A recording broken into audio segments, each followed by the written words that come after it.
नमस्कार बच्चों, भारतीय विद्यालय मुलद्दा ई लर्निंग में आप सभी का स्वागत है। आज हम अपने पाठ्यपुस्तक स्पर्श भाग 2 के गद्य भाग में से पाठ 11 पढ़ेंगे। पाठ 11 में श्रीमान सीताराम सेक्सरिया द्वारा रचित डायरी का एक पन्ना दिया गया है।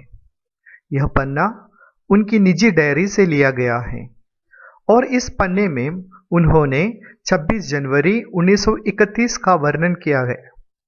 26 जनवरी 1931 में ऐसा क्या हुआ था, वह इतिहास हम इस पाठ के जरिए जानेंगे। तो चलिए शुरू करते हैं। सबसे पहले लेखक का जीवन परिचय जान लें। श्री सीताराम सेक्सरिया का जन्म 1892 में राजस्थान के नवलगढ़ नामक स्थान पर हुआ था। इन्हें विद्यालय जाने का अवसर प्राप्त नहीं हुआ, अतः इन्होंने स्वयं ही पढ़ना लिखना सीखा। बाद में व्यापार से जुड़ गए। इनका जन्म तो राजस्थान में ही हुआ था, किंतु इनका अधिकांश जीवन कोलकाता में ही बीता।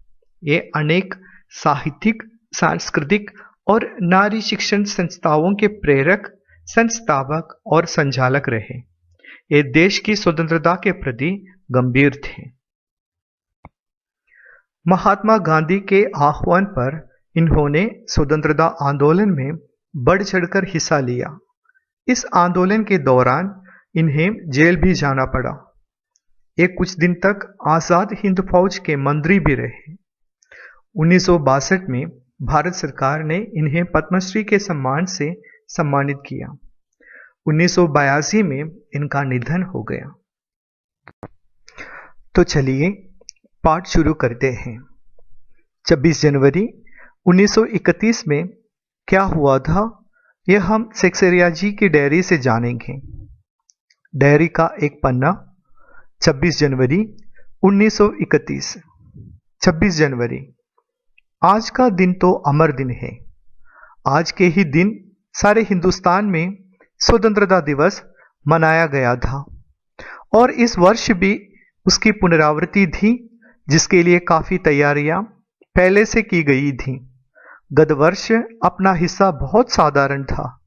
इस वर्ष जितना अपने दे सकते थे दिया था। केवल प्रचार में 2000 रुपया खर्च किया गया था। सारे काम का भार अपने समझते थे, अपने ऊपर है। और इसी तरह जो कार्यकर्ता थे उनके घर जा जाकर समझाया था। यहां पर लेखक बता रहे हैं कि आज का दिन यानी 26 जनवरी 1931 का दिन अमर दिन है। अमर दिन का मतलब है, अमर का मतलब है इमोर्टल, क्योंकि ये आज का जो दिन है वो हमेशा याद रखा जाएगा। इस दिन को अमर दिन इसलिए कहा गया था क्योंकि उस दिन सारे हिंदुस्तान में स्वतंत्रता दिवस मनाया गया। 1930 26 जनवरी को भी पहला स्वतंत्रता दिवस मनाया गया था हिंदुस्तान में, और इस वर्ष भी उसकी पुनरावृत्ति थी। पुनरावृत्ति का मतलब है फिर से आना। इस दिन भी फिर से स्वतंत्रता दिवस मनाया जाना था। इसके लिए पहले से ही काफी तैयारियां कर दी गई थी। पिछले साल यानी 1930 को उनका हिस्सा, लेखक का हिस्सा बहुत कम था। उनके द्वारा बहुत साधारण तरीके से मनाया था, लेकिन इस वर्ष जितना वह दे सकते थे उन्होंने दिया था। केवल प्रचार में ही लेखक ने 2000 रुपये खर्च किए गए थे। उस जमाने में 2000 रुपया काफी ज्यादा हुआ करते थे, इसलिए लेखक 2000 रुपये का वर्णन यहाँ किए गए हैं। सारे काम का भार अपना समझते थे, यानी जो काम थे वह सबके ऊपर बराबर थे और सबको करना है। इसी प्रकार जो स्वयं सेवक थे, स्वयं सेवक का मतलब है वॉलंटियर, कार्यकर्ता, तो उनके घर जा जाकर उन्हें समझाया था कि ये सभी को मिलकर ये स्वतंत्रता दिवस मनाना है और सभी को मिलकर काम करना है, सभी को काम बांटना है।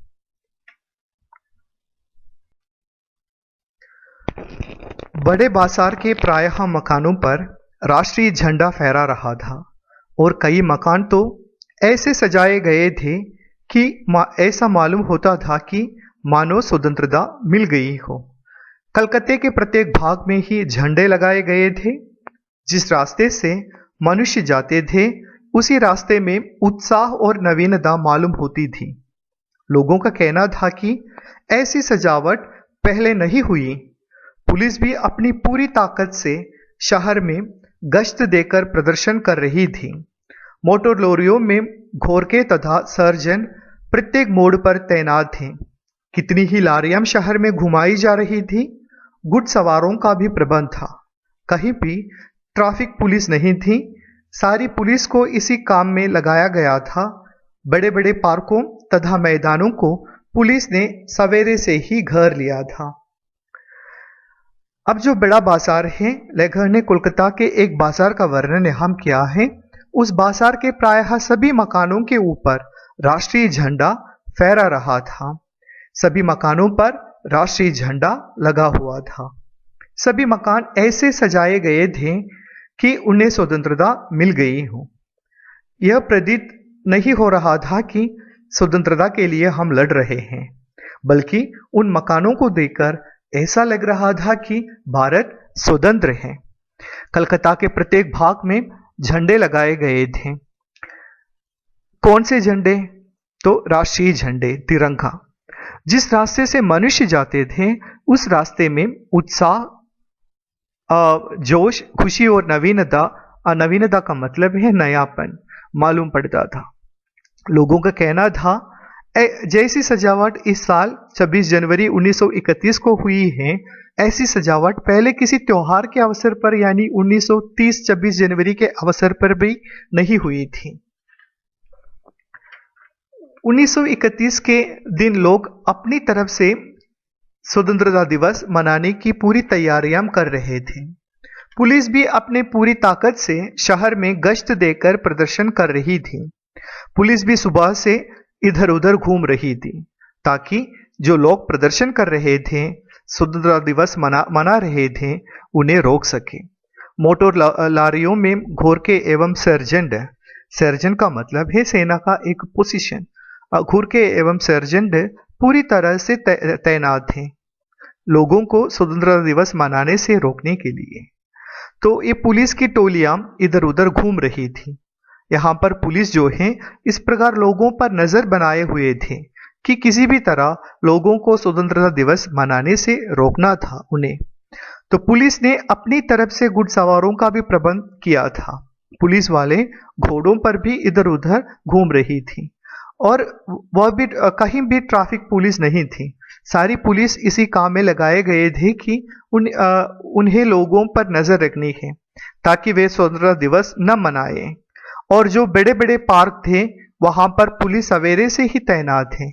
पार्कों और मैदानों को पुलिस ने सुबह से ही घेर रखा था ताकि लोग वहां पर प्रवेश न कर सके। मॉन्यूमेंट के नीचे जहां शाम को सभा होने वाली थी, उस जगह को तो भोर में 6 बजे से ही पुलिस ने बड़ी संख्या में घेर लिया था। पर तब भी कई जगह तो भोर में ही झंडा फहराया गया। श्रद्धानंदन पार्क में बंगाल प्रांतीय विद्यार्थी संघ के मंत्री अविनाश बाबू ने झंडा गाड़ा तो पुलिस ने उनको पकड़ लिया तथा और लोगों को मारा या हटा दिया। तारा सुंदरी पार्क में बड़ा बाजार कांग्रेस कमेटी के युद्ध मंत्री हरिश्चंद्र सिंह झंडा फहराने गए पर वे भीतर न जा सके। वहां पर काफी मारपीट हुई और 2-4 आदमियों के सर फट गए। गुजराती सेविका संघ की ओर से जुलूस निकला जिसमें बहुत सी लड़कियां थी, उनको गिरफ्तार कर लिया। अब यहां देखिए, यहां स्पष्ट हो गया है कि पुलिस वाले लोगों को क्यों रोकना चाहते थे। पुलिस इतनी तैयारियां क्यों कर रही थी? क्योंकि शाम को मॉन्यूमेंट का मतलब है स्मारक, मेमोरियल। मॉन्यूमेंट के नीचे सभा होने वाली थी। लोगों को स्वतंत्रता दिवस मनाना था। पुलिस को मालूम था कि शाम को मॉन्यूमेंट के नीचे सभा होने वाली है और इस सभा को रोकने के उद्देश्य से वे सुबह 6 बजे से तैनात थे और वे बड़ी संख्या में थे। परंतु उसके बावजूद भी लोगों ने कई जगह पर सुबह से ही झंडा फहराए थे। श्रद्धानंदन पार्क कोलकाता के एक प्रमुख पार्क थे। वहां पर बंगाल के जो विद्यार्थी संघ के मंत्री थे अविनाश बाबू, उन्होंने जब वहां पर झंडा फहराया तो पुलिस उनको पकड़ लिया और लोगों को मारा और वहां से हटा दिया। जिस तरह श्रद्धानंदन पार्क में मारपीट हुई, उसी तरह तारा सुंदरी पार्क में भी बड़ा बाजार कांग्रेस कमेटी के जो युद्ध मंत्री थे हरिश्चंद्र सिंह, उन्होंने झंडा फहराने की कोशिश की। पहले वे अंदर नहीं जा सके। वहां पर भी बड़ी संख्या में पुलिस थी और वहां पर भी बहुत मारपीट हुई और 2-4 आदमियों के सर भी फट गए।